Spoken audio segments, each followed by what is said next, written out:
പുതുക്കിയ പാമ്പൻ പാലത്തിനടിയിലൂടെ ആദ്യമായി കപ്പൽ കടത്തിവിട്ടു. വെർട്ടിക്കൽ സസ്പെൻഷൻ വഴി പാലം ഉയർത്തിയാണ് കപ്പൽ കടത്തിവിട്ടത്. ഈ മാസം 11-നകം പാലം പ്രധാനമന്ത്രി ഉദ്ഘാടനം ചെയ്യുമെന്നാണ് നമുക്ക് ലഭിക്കുന്ന വിവരം. രാജ്യത്തെ എഞ്ചിനീയറിംഗ് വൈഭവത്തിന്റെ മികവ് വിളിച്ചോതുന്ന പുതിയ പാമ്പൻ പാലത്തിന്റെ നിർമ്മാണം കഴിഞ്ഞിട്ട് കുറച്ചു നാളുകളായിരുന്നു. പലതവണ ട്രാക്കിലൂടെ ട്രെയിനിന്റെ ട്രയൽ റൺ നടത്തിയിട്ടുണ്ടെങ്കിലും ആദ്യമായാണ് പാലത്തിനടിയിലൂടെ ഒരു കപ്പൽ കടത്തിവിടുന്നത്.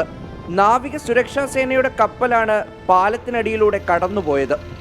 കപ്പൽ വന്നതോടെ സെൻസറുകൾ വഴി പാലത്തിന്റെ മധ്യഭാഗത്തുള്ള 72.5 മീറ്റർ മുകളിലേക്ക് ഉയർന്നു. യാതൊരു തടസ്സവുമില്ലാതെ പാമ്പൻ പാലത്തിനടിയിലൂടെ കപ്പൽ പോയി.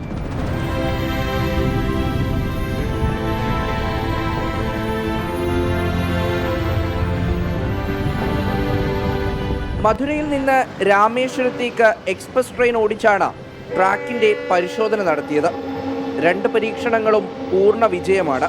545 കോടി ചിലവാക്കി നിർമ്മിച്ച പാലം പ്രധാനമന്ത്രി നരേന്ദ്രമോദി ഈ മാസം 11-ന് ഉദ്ഘാടനം ചെയ്യുമെന്നാണ് സൂചന.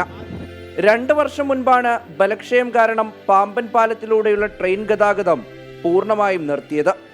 പുതിയ പാലം കാണാൻ നിരവധി ആളുകളും എത്തുന്നുണ്ട്. 24 ചെന്നൈ.